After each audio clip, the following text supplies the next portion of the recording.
நேயர்கள் அனைவருக்கும் வணக்கம். இன்றைக்கி நம்ம எங்கே இருக்கோம் அப்படின்னா, ராஜபாளையம் பக்கத்தில் வந்துள்ள கிராமமான சிவகிரியிலிருந்து ஒரு 5 கிலோமீட்டர் தூரத்தில் உள்ள நாதகிரி முருகன் கோவில். நிறைய பேர் தெரியாத ஒரு அற்புதமான கோவிலுங்க. அது ரொம்ப சக்தி வாய்ந்த கோவில். இந்த கோவிலை பற்றி நிறைய விஷயங்கள் தெரிஞ்சுக்கலாம். போகலாமா?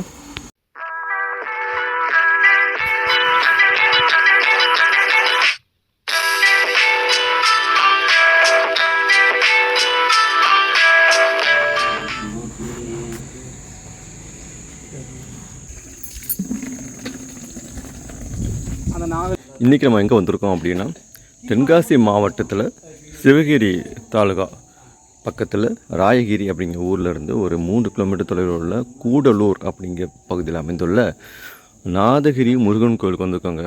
ரொம்ப அற்புதமான கோவில், நிறைய பேருக்கு தெரியாத ஒரு அற்புதமான கோவில், சக்தி வாய்ந்த கோவில். வாங்க இந்த கோவிலை பற்றி நிறைய விஷயம் தெரிஞ்சுக்கலாம். நம்ம கூட சேர்ந்து சுவாமி வீரபத்ரன் ஐயாவும் பயணிக்கிறாங்க. நிறைய விஷயம் அவங்கள்ட்ட இங்கே எடுத்து தெரிஞ்சுக்கலாம்.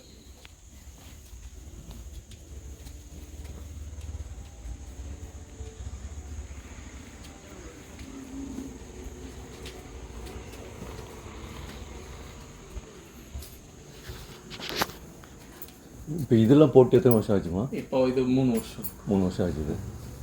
தம்பி அறிமுத்து தான் அந்த வேலையை பார்த்தார். ஓ அப்படியா? கேரளாவில் உள்ள ஒரு தம்பியை கொண்டு வந்து இவர் அவருக்கு அருமை.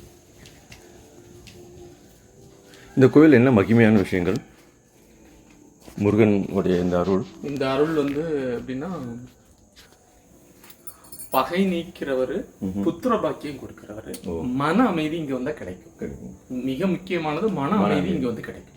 அது பார்க்கும்போது உணர முடியுது. அவ்வளோ அமைதியாகவும் எல்லாருக்கும் நார்மலாக கோயிலுக்கு போனால் அவ்வளோ கூட்டங்களாக இருக்கும். இங்கே அது இல்லாமல் அதே ஒரு அமைதியான சூழ்நிலை கொடுக்கும். மன அமைதி வந்து கிடைக்கிறது. படிகள் 168. 168 படிகள். இந்த கோயில் உருவாக்கி ஒரு 50 ஆண்டுகள் இருக்குமா? 112 வருஷம். 112 வருஷங்கள்.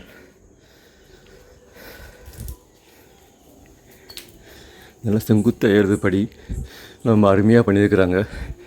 வீரபத்ரன் ஐயாவுடைய முயற்சியில் இந்த கோயிலுடைய திருப்பணிகள் மிக அருமையாக வந்திருக்குது. முன்னாடி நான் வந்திருக்கேன் இங்கே. நான் ரொம்ப வெயிலாக இருக்கும். இப்போ அந்த ஒரு கலப்பு தெரியலை. இந்த கோயிலில் உள்ள எல்லா மக்களுமே கட்டாயம் தரிசிக்க வேண்டிய ஒரு முருகன் ஆலயம். அதாவது கண்ணுக்கு தெரியாமல் இருக்கிற ஒரு சக்தி வாய்ந்த ஆலயம்.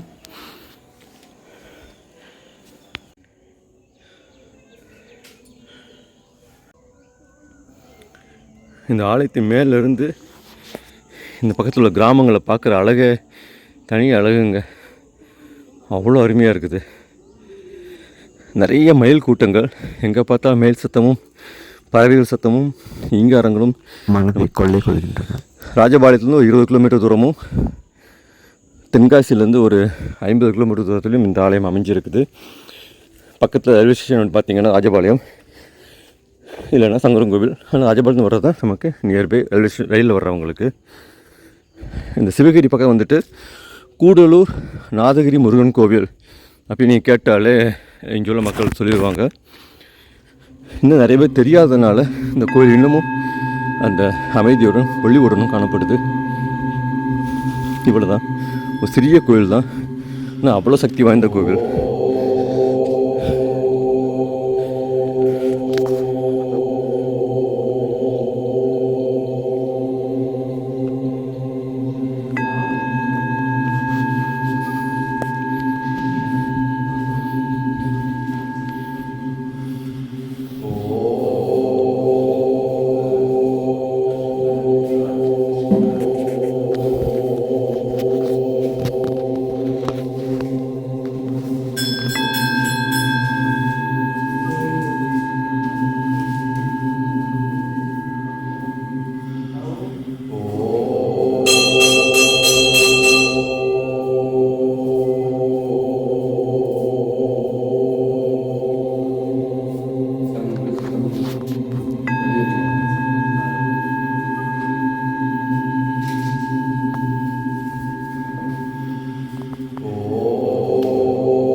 அது முருகன் மலைக்கு மேலே இருந்து இதை பார்க்குற அழகு உங்களுக்கு எவ்வளோ கஷ்டம் இருந்தாலும் எவ்வளோ ஸ்ட்ரெஸ் இருந்தாலும் இங்கே வரும்போதே அதை ஃபீல் பண்ண முடியுது, ஒரு நல்ல பாசிட்டிவாக ஃபீல் பண்ண முடியுது.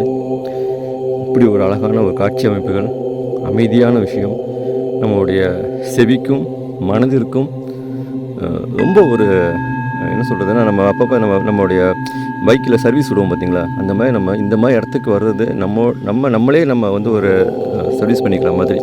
தேவையில்லாத எண்ணங்களை அழித்து தேவையில்லாத எண்ண ஓட்டங்களை கட்டுப்படுத்தி நல்ல விஷயங்களையும் நல்ல செயல்களையும் பார்க்கும்பொழுது ஒரு பெரிய வைப்பு வரும்.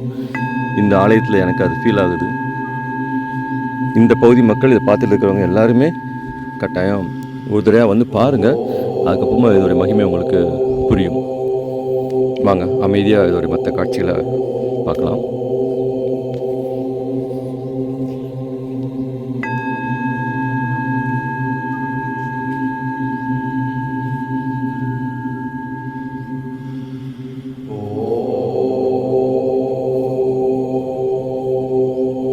சிவகிரிலேருந்து இங்கே வர்றதுக்கு எவ்வளோ நேரம்? ஒரு 6 கிலோமீட்டர். 6 கிலோமீட்டர். ஆட்டோ இருக்குது. சங்கரங்கோயிலிருந்து வரலாம், கரிவலத்திலிருந்து வரலாம். இப்போ ட்ரெயினில் ஒரு வேளை வர்றவங்க சங்கரங்கோயிலேருந்து இறங்கி சங்கரங்கோயில் இறங்கிக்கலாம். அங்கேருந்து பஸ் வந்துட்டு ராயகிரிக்கு இருக்குது. அங்கேருந்து நம்ம ஆட்டோ வந்துடலாம். இந்த கோயிலோட நடை திறப்பு எத்தனை? காலையில் 8 மணி to 1:30. சரியா? ஈவினிங் வந்து 4:30 to 6:30. விசேஷ நாள்களில் கொஞ்சம் கூட எப்பவுமே திறந்துருக்கும்.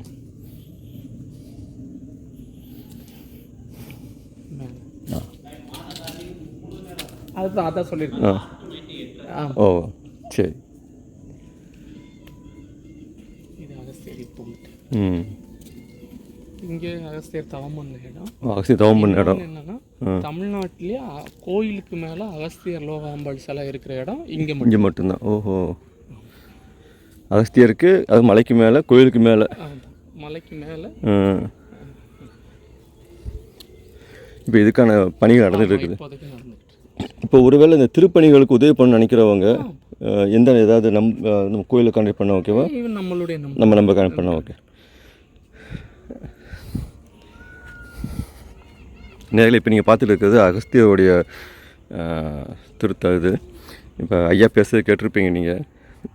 தமிழ்நாட்டிலேயே அகஸ்தியருக்கு மலைக்கு மேலே, அதுவும் கோயிலுக்கு மேலே, அதாவது முருகனுடைய மூளை அவங்க அவளை விட இவர் உயரத்தில் இருப்பார். வாழ்ந்த மகான், ஞானி, யோகி. ஸோ அவருக்கு தனி வழிபாடு வச்சு பண்ணுறாங்க. இதுக்கான கட்டிட வேலை நடந்துகிட்டு இருக்குது. தனியாக இதுக்கு கோபுரம் கட்டி பண்ணுறதுக்கு. நீங்கள் யாராவது திருப்பணிக்கு உதவி பண்ண நினைக்கிறவங்க, நான் இது டிஸ்கிரிப்ஷனில் வந்து ஐயாவுடைய நம்பர் கொடுக்குறேன், இல்லைனா கோயிலுடைய கான்டாக்ட் நம்பர் தரேன். நீங்கள் அவங்களை தொடர்பு கொண்டு நீங்கள் இந்த பணியில் நீங்கள் உங்களை ஈடுபடுத்திக்கலாம். நம்ம மக்களுக்கு செய்கிற சேவை எவ்வளோ முக்கியமானதோ, அதே மாதிரி மகேசனுக்கு செய்கிற சேவையும் அவ்வளோ முக்கியமானது. நம்ம மனதுக்கும் நம்முடைய சந்ததிகளுக்கும் ஒரு பெரிய விஷயத்தை கொடுக்கும். ஸோ அதில் பங்கெடுத்துக்கோங்க எல்லாருமே.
இங்கே வந்து நம்ம டாய்லெட் வசதி இருக்குது.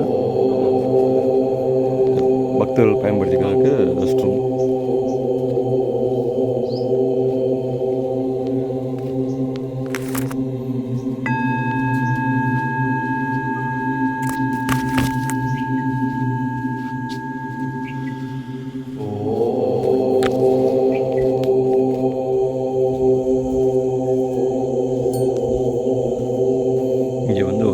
சுனை தீர்த்தம் இருக்குதுங்க. கிருஷ்ணாமூர்த்தி சன்னதி பக்கத்தில் பார்க்கலாம்.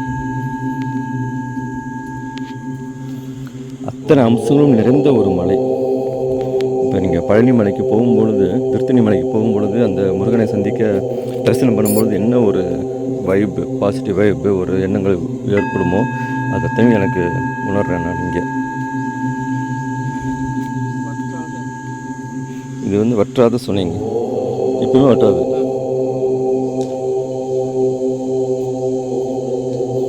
இது ஆழமும் தெரியாது.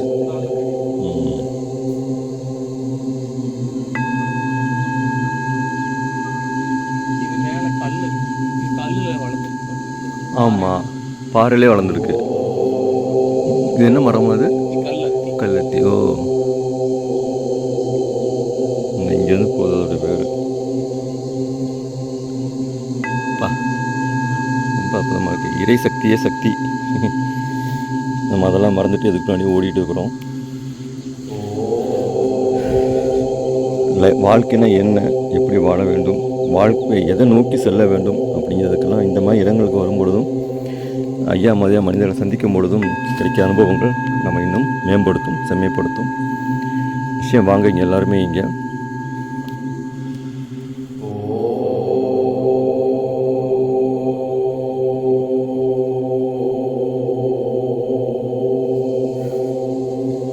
இங்கே ஒரு குகை இருக்குது. கீரியும் பாம்பு. ஆனா இங்க இது ஒண்ணு போல வாழ்ந்து பால் குடிச்சிருக்கு 2000 வரைக்கும் எல்லாரும் பார்த்துருக்காங்க. அதனால இப்போ எப்படின்னா பகை உணர்வு இருக்கிறவங்க இந்த இடத்துக்கு வந்து தரிசனம் பண்றாங்க அப்படின்னா அந்த நீங்கிறோம் அப்படிங்கிறது. அருமை. நாதகிரி சித்தர் கோவில், சித்தர் குகை. நம்ம நிறைய இடத்துக்கு கோவிலுக்கு போயிட்டு சாமியை மட்டும் தரிசனம் பண்ணிட்டு வந்துடுவோம். ஆனால் அங்கே கிடைக்கிற முழு வைப்ரேஷன் காரணமே அங்கே வாழ்ந்த சித்தர்களுடைய தவம் பண்ண இடம், இல்லை ஜீவசமாதி, இதுதான் வந்து அங்கே முழு இது கொடுக்கும். அது மாதிரி இங்கே சித்தர்கள் தவம் செய்த இடம். அது மாதிரி இங்கே ஐயா சொன்ன மாதிரி கீரியும் பாம்பும் நட்போடு வாழ்ந்த ஒரு இடம் அப்படிங்கிறாங்க. இங்கே வந்து அவங்களுக்கு பகை உணவும் போயிடும். உங்கள் மேலே யார் பகை கொண்டு இருந்தாங்களோ அவங்களும் மாறிடுவாங்க. ஸோ வாழ்க்கையில் பகைமை இல்லை அப்படின்னாலே ஒரு அமைதி வந்துடும் இல்லையா?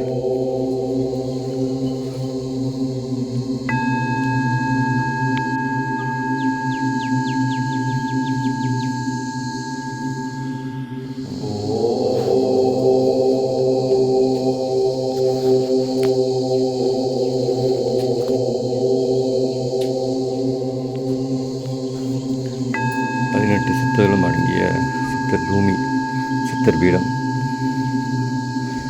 நிஜமாகவே மிகப்படுத்தி சொல்கிறதுல ஒன்றுமே இல்லை, வார்த்தையே இல்லை.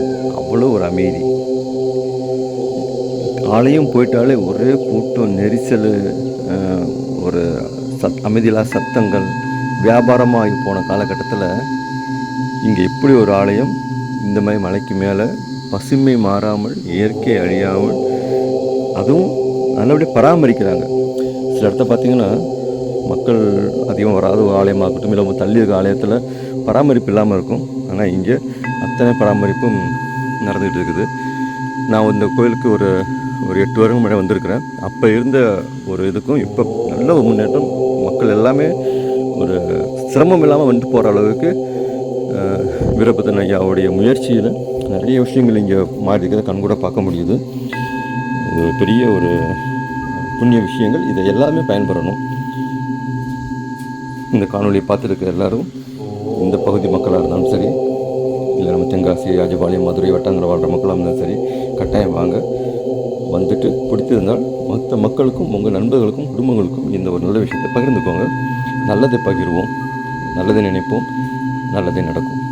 நன்றி, வணக்கம். மீண்டும் ஒரு அருமையான காணொலியில் உங்களை சந்திக்கிறேன்.